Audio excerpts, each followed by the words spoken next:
Bom, continuando as nossas aulinhas, né, de livros históricos, nós falamos que a parte histórica de Israel, ela pode ser dividida em quatro, né? E eu pedi para vocês fazerem um esquema para a aprendizagem de vocês. Isso é muito importante.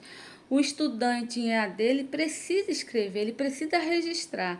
Isso é algo muito pessoal que eu indico para os meus alunos. E antes de entrar no primeiro livro, que é Josué, nós vamos falar um pouco sobre cativeiro da Babilônia, né? Foram 4 deportações, né? O rei Nabucodonosor, ele 4 vezes ele levou uma grande quantidade do povo de Israel para a Babilônia, né? Primeiro foi em relação a Daniel e aqueles jovens, fez parte da primeira deportação, 605 a.C., foi a primeira deportação, quando Daniel e uma grande turma, principalmente jovem, interesse na sabedoria que os israelitas tinham, foi levado para o cativeiro, né? O segunda deportação foram alguns anos depois, 598 a.C., né? Foi quando já era o Joaquim, rei de Judá, e ali esse Joaquim, rei de Judá, ele se rende voluntariamente pelo poderio da Babilônia e grande parte do povo judeu foi deportado, certo? Ali o templo israelita foi saqueado, né? A grande parte da nobreza, os militares, artífices, profetas, o Ezequiel, que foi um profeta popular, enquanto Daniel estava no palácio, Ezequiel estava diante do povo profetizando, né? Então, Ezequiel fez parte da segunda deportação, né? E aí nós tivemos a terceira deportação. Enquanto na segunda foi saqueado o reino, o templo, na terceira já foi destruído toda Jerusalém e seu templo, né? Foi aí o reinado de Nabucodonosor II, né? Os remanescentes são os mais pobres, incluindo o profeta Jeremias, o profeta chorão. Então, foram para a Babilônia e Jeremias ficou em Jerusalém já totalmente destruída, né? Eles deixaram esse reino de Judá em ruínas, lembrando que o reino de Judá faz parte do reino da divisão sul, norte e sul. Quando o povo chegou na Palestina, o povo de Israel, eles foram divididos em 12 tribos, né? 2 tribos ficaram ao sul e 10 ao norte, né? Capital do reino norte, Samaria. Capital do reino sul, Jerusalém. A história diz que o reino norte, ele se misturou com todo aquele povo ao redor, certo?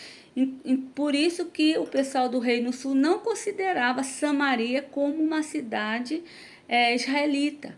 Daí veio a rixa, né? E aí, no final das contas, ficou só o reino sul, né? Ficou só a tribo de Judá, daí o nome judeus, né? E a tribo de Judá ficou sendo chamada de Israel, certo? Então, a terceira deportação, Jeremias desceu com os judeus remanescentes para o Egito. Ali ele profetizou 5 anos, né? E aí é importante, você faça um mapinha, reino de Israel, reino de Judá. Reino de Israel era chamado reino norte, reino de Judá, reino sul. Esse reino de Israel, o reino norte, capital Samaria, foi desfeita, aí ficou o reino sul, e é muito importante você entender essa história. Aí entramos no livro de Josué. O que quer dizer Josué? Deus é a salvação. A gente acredita que a maior parte desse livro foi escrito por Josué, né? Alguns podem ser como autor Eleazar, o sacerdote, e seus filhos Finéias, né? O autor foi testemunha ocular desses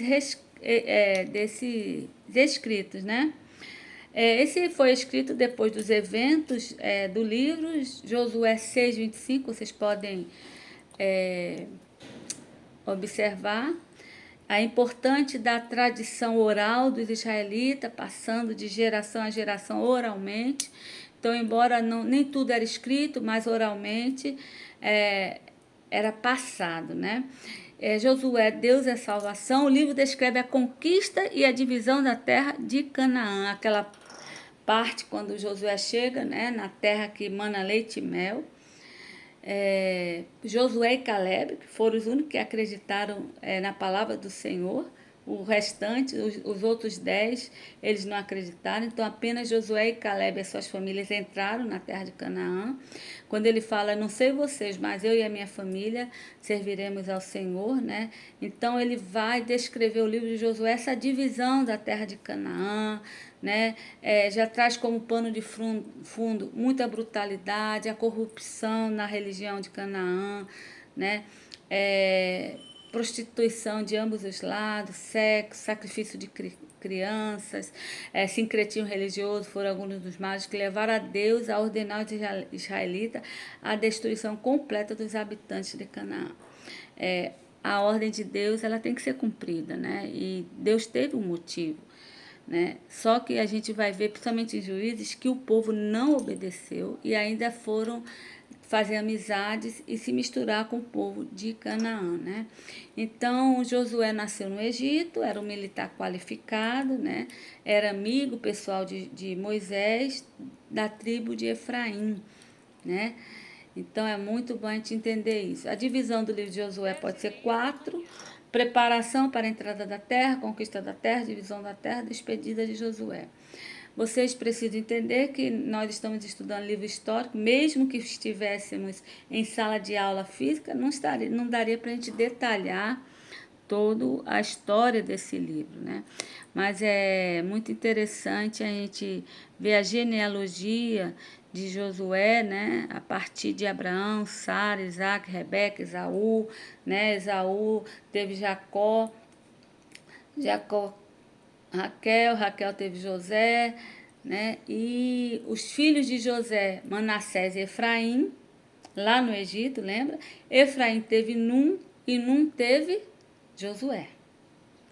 José, filho de Jacó, que foi levado para o Egito, no final da história de José, a gente encontra que ele teve 2 filhos, Manassés e Efraim. Efraim teve Num teve Josué. E Josué foi esse aí o grande libertador, o grande condutor do povo na entrada de terra de Canaã. Porque Deus falou para Moisés que ele não iria entrar. Eu acho tremenda essa passagem. Porque quando Deus falou assim, agora Moisés, você vai preparar Josué. A gente precisa entender que a terra prometida, que Deus do Senhor, não é a nossa felicidade, não é a nossa casa, não é o nosso concurso, não era a entrada na terra de Canaã, mas o grande finale nosso dessa terra prometida é a Canaã celestial, é quando estivermos nas habitações do Senhor, na presença dEle. Então, essa minha interpretação faz com que eu explique por que Moisés, tá bom, Deus, eu preparo Josué e não vou entrar, né? Então, Josué foi preparado por José. Depois de Josué vem o livro de Juízes, né? Juízes, esse livro, ele é o grande componente do Talmud, né? Do povo israelita, né? Então, Juízes é o nome dado aos chefes dos povos após a morte de Josué. Então, Juízes quer dizer aquele que ajuda. Juízes é a sequência do livro de Josué, né? A gente pode ver em Juízes, eu estou escrevendo uma lição nesse livro. Tim Keller, para mim, é um dos autores preferidos. Ele escreveu a contextualização do livro de Juízes, muito boa. Então, Juízes, aquele que ajuda, né? Traz o contraste entre o povo corrompido em desobediência, vivendo sendo derrotado pelos inimigos, né? Então, foram tempos de fracasso muito grande, 7 apostasias, 6 anos de servidões, 5 de guerras civis, né? Juízes pode ser também falado como aquele que promove a paz, então em meio à guerra, né? Os juízes não tinha mais, ainda não foi fundada a monarquia. Então, a gente fala que o tempo de Juízes foi o povo sendo preparado para a instalação da monarquia, que mudaria a história política do povo de Israel, né? É o livro e faz esse recorte histórico entre o regime tribal e o regime monárquico, né? Então, também podemos dividir em parte, período imediatamente após a morte de Josué, parte 1, período de apostasia, servidões e guerra civil, e período de confusão e anarquia. Eu acho interessante como Deus permaneceu com essa história para nos ensinar, né? Falava muito quando meus filhos eram pequenos, olha, obediência tardia não é obediência. Então, às vezes, Deus dá uma orientação e a gente demora. Ah, eu vou obedecer, mas aí não é obediência, né? Então, nós temos considerado o primeiro juiz até Moisés, da tribo de Levi, depois vem Josué, da tribo de Efraim, e no livro traz Otoniel, que é o primeiro juiz da tribo de Judá. Aí vem Eude, Sangar, Débora, Gideão e Tola, né? Amo a história de Débora, né? Deus aí carimbou uma mulher de fé, uma mulher que conseguiu libertar o povo de Israel, né? Aí vem Jair, Jefté, Ifbizá, Elon, Abidom, Sansão, Elis e o último juiz é o juiz chamado Samuel. Tá bom, queridos? Então, vamos ficar por aqui. Depois a gente vai estudar o restante dos livros.